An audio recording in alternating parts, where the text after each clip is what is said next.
Mis queridas amigas y amigos, que el Señor esté contigo.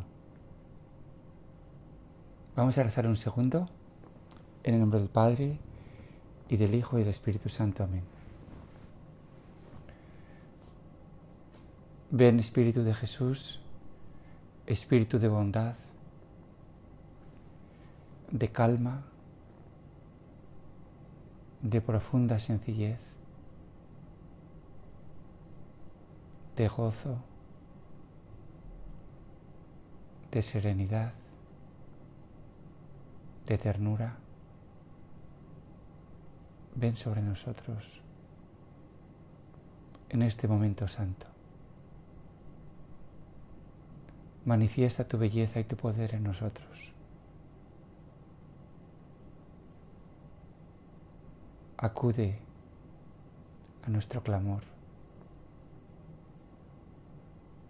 Ven a prisa a socorrernos. Amén. Aleluya.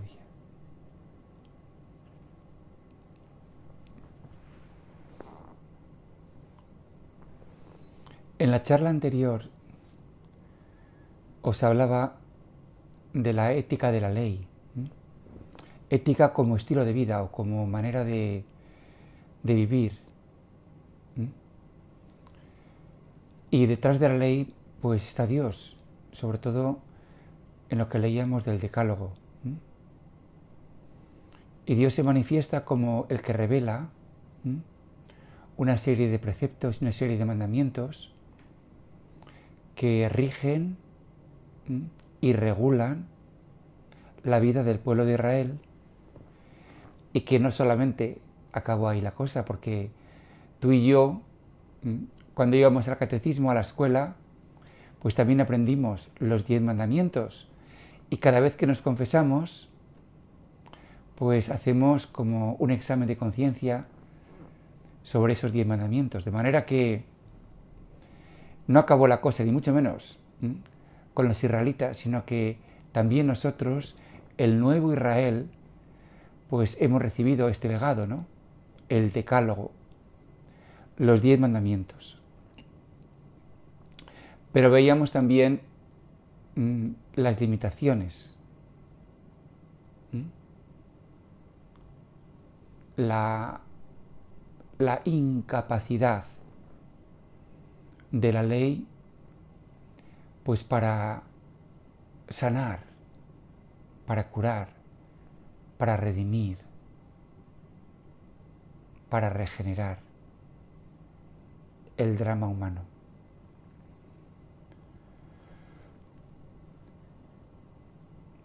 Y lo primero que se me ocurre es que no era suficiente, no pudo ser nunca suficiente. Un Dios que te envía la ley y te dice, ahí te las veas. Toma los 10 mandamientos, haz lo que puedas. Y Dios permanece en su trono, sentado, observando. Algo así como un profesor que entrega a los alumnos la hoja de examen. Toma, ahí tienes. A ver de qué eres capaz. Y el profesor se sienta y observa, ¿no? Mientras los alumnos sudan.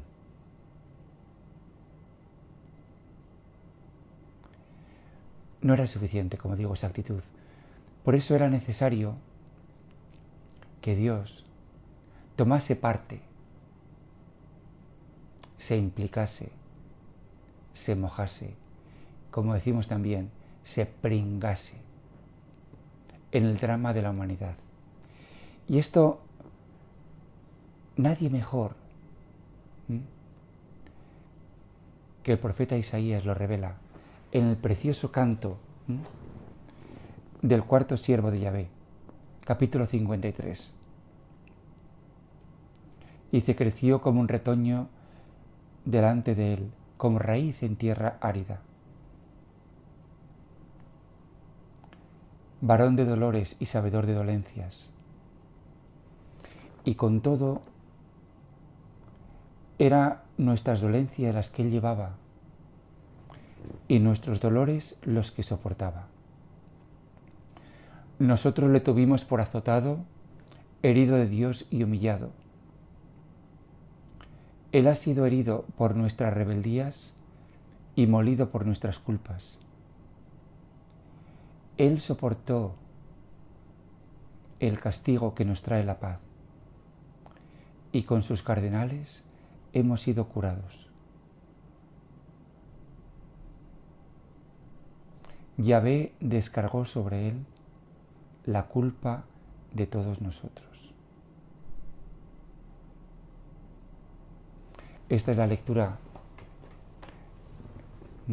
del Viernes Santo, donde se ve clarísimamente, ¿no?, que el siervo de Yahvé, que por supuesto la Iglesia siempre ha reconocido en Jesús de Nazaret, pues no se limita, como digo, a observar lo mal que lo pasamos cumpliendo la ley, sino que Él toma, asume, se pringa nuestra condición y sufre por nosotros y con nosotros.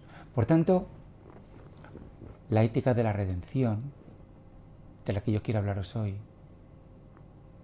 es también la ética de la humanidad de Dios. Básicamente, el cristianismo tiene dos dogmas profundamente unidos, que son el dogma de la Santísima Trinidad y el dogma de Jesús de Nazaret, de Jesucristo, de su santa divinidad y de su humanidad. Bueno, pues hablar de la redención es hablar de la humanidad de Dios. Un Dios que, como digo, pues deja su trono, toma nuestra condición, como dice San Pablo, hablando de Jesús, que no hizo alarde de su categoría de Dios, sino que se despojó de su rango y tomó la condición de esclavo. Vivió como nosotros. San Juan también dice, y el Verbo y la palabra se hizo carne y acampó entre nosotros. ¿Cómo cambia nuestra condición? ¿Qué manera tan distinta de mirar a Dios, de ver a Dios? Por eso, en el Antiguo Testamento se nos dice que Moisés no podía mirar a Dios cara a cara, porque es un Dios distante, poderoso, terrible. Pero San Juan dice, y nosotros hemos visto su gloria. O sea, le hemos podido mirar, le hemos podido ver. Y en un hombre cualquiera hemos reconocido la gloria de Dios. Jesús de Nazaret.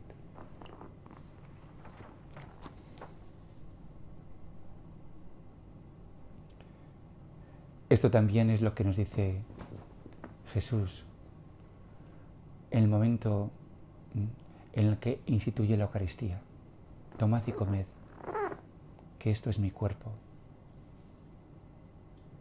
Tomad y bebed, que esta es mi sangre, que se entrega por vosotros para la redención de los pecados. Esta es la intención de Jesús, de su vida y de su muerte, la redención.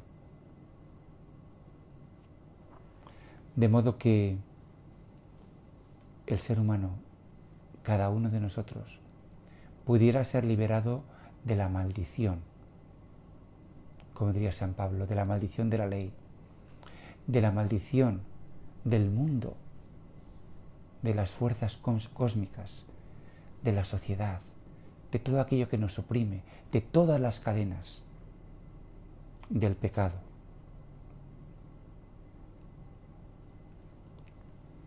San Pablo, lleno de inmensa emoción, de inmenso cariño, de inmensa bondad, de inmensa dulzura, dice, vivo yo, mas no soy yo. Es Cristo el que vive en mí. Dice, ahora vivo la vida en la carne, pero mi auténtica vida es por la fe del Hijo de Dios, que me amó y se entregó por mí. Por eso San Pablo se enfada tanto, se cabrea tantísimo con todos aquellos que quieren hacer de la ley un absoluto. Pero ¿cómo podéis ser tan imbéciles? Insensatos Gálatas. ¿Cómo podéis volver atrás al reino de la ley? ¿Pero qué es la ley? Comparada con la gracia que hemos recibido, la gracia que nace de Jesús, que se nos da en el Espíritu. Por eso, entender a Jesucristo, ¿no? O el Evangelio como una ley perfecta, si queréis, no deja de ser, pues, una inmensa estrechez de miras, ¿no? Yo recuerdo en una ocasión hablando con un chico, yo le comentaba, bueno, pues las dificultades que teníamos en esto y en otro, y dice, pues yo no veo ningún problema. No hay ningún problema. Lo único que hay que hacer, así decía, muy ufano, muy confiado de sí mismo, lo único que hay que hacer es cumplir el Evangelio. Ya está. Cumplir el Evangelio. Y cumpliendo el Evangelio se resuelven todos los problemas. Y esto también lo escuchamos en algunas ocasiones, ¿no? Cumplir el Evangelio. Bueno, pues el Evangelio no es una ley más, al modo del Decálogo. Jesús no viene al mundo para darnos una versión actualizada de los 10 mandamientos. El otro día, qué gracia, pues tuvimos una reunión porque redactamos, ¿no?, la constitución de la escuela hace unos 7 u 8 años. Y vale, pues ya parece que hay algunas cuestiones, ¿no?, que se quedan obsoletas. Hay que revisarlas, hay que actualizarlas. Dios mío, a mí me dan terror esas cosas. Pero bueno, hay que hacerlo, ¿no? Entonces se revisa, se actualiza. Lo mismo que el software, ¿no? Los programas de los ordenadores, ¿no? Los Windows tienen que ser actualizados, porque si no, pues no pueden, en fin, no funcionan bien los ordenadores. Entonces, pues vino Jesús a darnos una versión actualizada, el último grito, de modo pues que haciendo unos ajustes aquí y allá, pues los 10 mandamientos sigan siendo válidos, ¿no? Y el software siga funcionando. Bueno, pues la respuesta es definitivamente no, que no. Que el Evangelio no es una versión actualizada de la ley que el Dios Yahvé le dio a Moisés. Para nada. La ley, como tal, es impotente. Es impotente para redimir, para sanar, para liberar.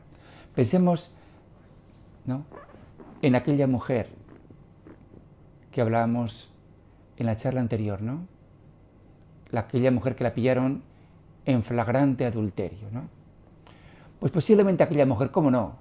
Vamos, no posiblemente, con toda certeza, ella sabía que lo que estaba haciendo no estaba bien. Que dejarte llevar por los impulsos sexuales de un modo ilícito, con una persona inapropiada, pues no está bien. Pero el saberlo no fue suficiente. No sabemos en profundidad la razón, ¿no?, por la cual esta mujer pues cometió ese pecado. Pero ciertamente el que ella supiese que el adulterio está mal no fue suficiente. La ley como tal no salva, la ley condena. La ley no tiene gracia, ¿verdad? No tiene ninguna gracia. La ley es objetiva, fría, firme. En principio no le gustan las excepciones y separa a los buenos y a los malos, a los que cumplen y a los que no cumplen. Pero la ley como tal no tiene poder. San Pablo dice en la segunda carta a Timoteo: no hemos recibido un espíritu de timidez, sino un espíritu de amor, de poder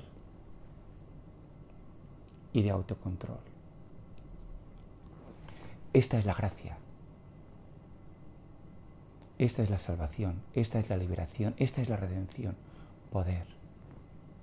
Lo que la ley era incapaz de hacer, por el Espíritu es posible. En el Espíritu tenemos la capacidad de que nuestro desorden, nuestro desajuste, ese caos interior que, como comentábamos, ¿no?, pues la ley manifiesta, se organice, se arregle, se sane, se libere. Es posible la transformación. No por la ley. Para nada.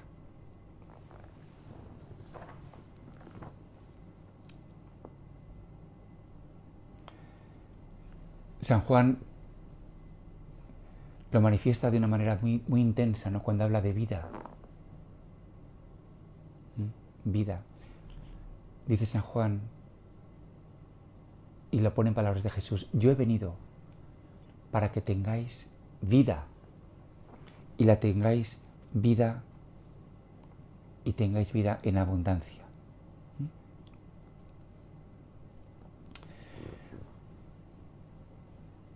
Quiero hablaros ahora también de la nueva ley, de la redención, y cuál ha de ser la actitud de los redimidos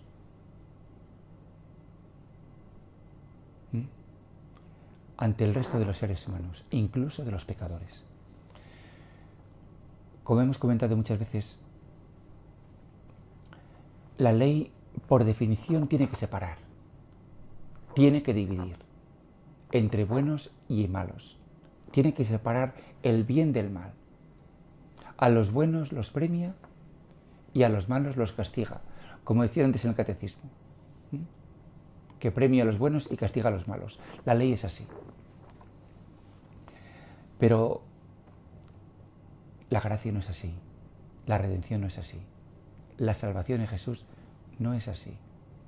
Y Jesús dice que sed perfectos como vuestro Padre, que está en el cielo, y que hace caer la lluvia sobre malos y buenos, y hace salir el sol sobre justos e injustos.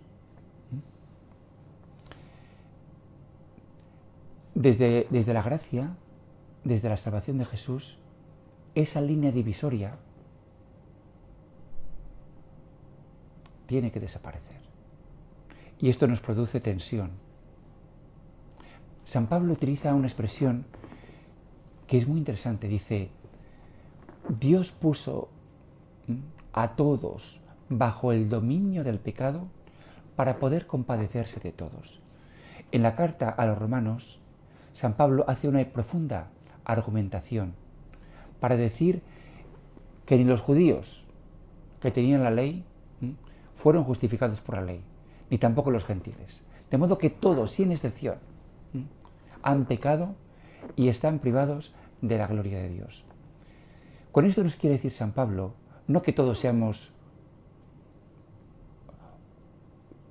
un malvados, corrompidos, empecatados. Después se han tenido así. Lo que más bien San Pablo quiere hacernos ver es que hay un principio de solidaridad en nuestra condición pecadora que hace que nadie pueda juzgar a nadie. Este es el punto, mis queridos amigos. Que nadie puede erigirse desde su justicia, desde su arrogancia, desde su supuesta bondad, para desde ahí juzgar, sino que todos han pecado y están privados de la gloria de Dios. Desde esa actitud es posible la comunión, que ya lo he dicho alguna vez. No es solo de los santos, también de los pecadores. Y desde ahí es posible, como digo, esa actitud de solidaridad, ¿no? Por eso Jesús dice a la mujer, nadie te ha condenado, porque ellos se reconocían pecadores. Nadie te ha condenado. Yo tampoco te condeno. Vete y no peques más.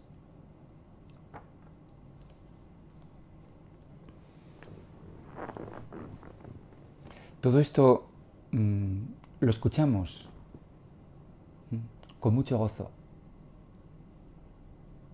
Pero también hay una parte de nosotros que se pone como inquieta. Algo así como decir, pero bueno, ¿y qué pasa? Y ahora ya aquí, pues como que no vale la ley. Como que vale todo.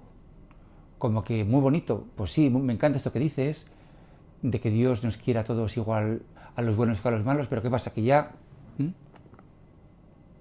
es posible que estas dudas surjan.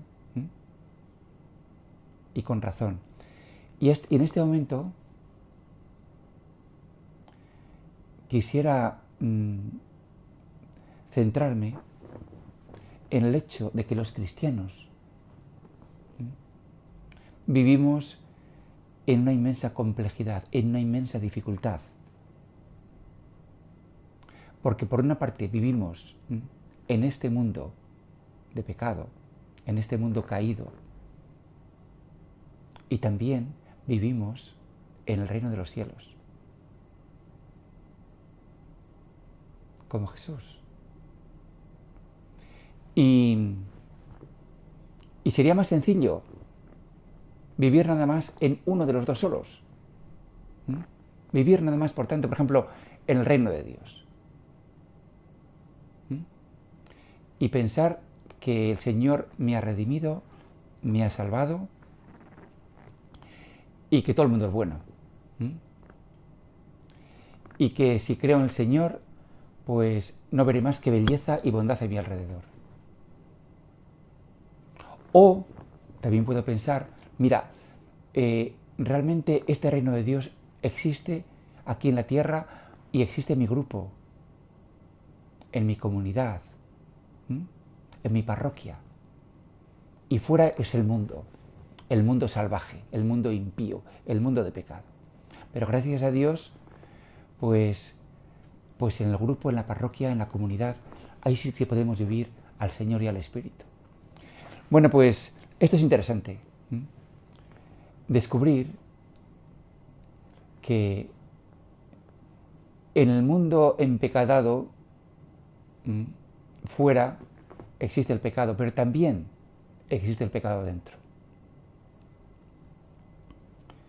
Yo recuerdo el caso de una señora que me contaba que había recibido un puesto dentro, pues, de una asociación cristiana, ¿no? Y ella estaba encantada de la vida, porque fíjate, antes trabajaba en el mundo y es terrible, porque el mundo es terrible, claro. Pues eso, las luchas, las peleas, las envidias, las rencillas, todo esto, en fin, el mundo, ya conocéis. Entonces ahora iba a trabajar en esta asociación cristiana con el Señor y con los hermanos, y que iba a ser totalmente distinto. Yo me callé, dije, espera. Y no pasó mucho tiempo, cuando por un problema personal ella recibió críticas, acusaciones y persecuciones, tal vez incluso peores, que las que hubiera recibido en el mundo. Y esta es la experiencia de muchos de nosotros, ¿no? Que en la parroquia también hay el mundo, también existe el mundo, que en la comunidad también existe el mundo, que en el grupo de oración también existe el mundo. Cuentan que en una ocasión una señora se acercó a Santa Teresa de Jesús y le dijo, madre, que me gustaría mucho que mi hija entrase en el convento. ¿Y por qué, señora? Para que pueda huir del mundo y ser feliz aquí. Y dice, tenga cuidado, señora, no siendo que aquí en el convento se encuentre con 100.000 mundos, mucho peores que los de fuera. Es decir, que el reino de Dios se realizará completamente, plenamente, solamente en lo que llamamos la parusía, más allá de todos los tiempos. Y mientras tanto, vivimos en esta tensión. En la tensión de que tenemos que vivir, por una parte, en la dimensión del espíritu, pero también vivimos en la dimensión de un mundo caído y de un mundo de pecado. Por eso Jesús dice, tenéis que ser sencillos como palomas y también astutos como serpientes. Y por eso vivimos con los pies en este mundo caído, donde rige la ley, pero con el corazón y con la mente y con la cabeza en el reino de los cielos. Y no podemos evitarlo. Y tenemos que vivir con esta tensión. Y me gustaría poder seguir hablando mucho de esto, porque es bien interesante. Tal vez en posteriores charlas. Pero como conclusión, quiero manifestar la inmensa complejidad y la inmensa dificultad que significa ser cristiano. Porque vivimos en el mundo sin ser del mundo. El otro día les decía a los chicos, a un grupo de estudiantes de primaria, los llamamos de spiritual leaders, los líderes espirituales. Yo les decía, mira, ¿de dónde soy yo? Soy yo de Hong Kong. Y dice, no, eres de España. Le dije, pues mira, ni de Hong Kong ni de España. Yo soy ciudadano del cielo. Y mi verdadero pasaporte es el del cielo. Y aquí estoy de migrante. Nada más de paso. Así lo siento. Y así hemos de vivir, queridos amigos. Jesús dice, atesorad tesoros en el cielo, porque donde esté tu tesoro, allí también estará tu corazón. O sea, es posible vivir con el corazón en el cielo, pero tenemos que vivir con los pies en la tierra. Y mientras vivamos con los pies en la tierra, estaremos sometidos a la ley. Y no podemos liberarnos de ello. Y tendremos que, que pagar multas y hacer la declaración de la renta y aguantar los rollos de las ventanillas y tantas cosas. Normas, reglas, regulaciones, hasta el propio derecho canónico. Y es inevitable. Y mientras vivamos en este mundo, tenemos que vivir así. Y es una cierta maldición, pero tenemos que, con una mente clara, aceptarlo. Pero eso no impide, atención, para que nuestro corazón esté libre, liberado, redimido, absuelto, aunque tengamos que soportar todavía, ¿no?, el vivir en un mundo caído. Pero nuestro corazón no pertenece a este mundo. Nuestro espíritu no pertenece a este mundo. Nuestro corazón, nuestro espíritu están donde está nuestro tesoro. Allí en el cielo, escondido con Cristo en Dios. Amén. Aleluya. Que el Señor te bendiga.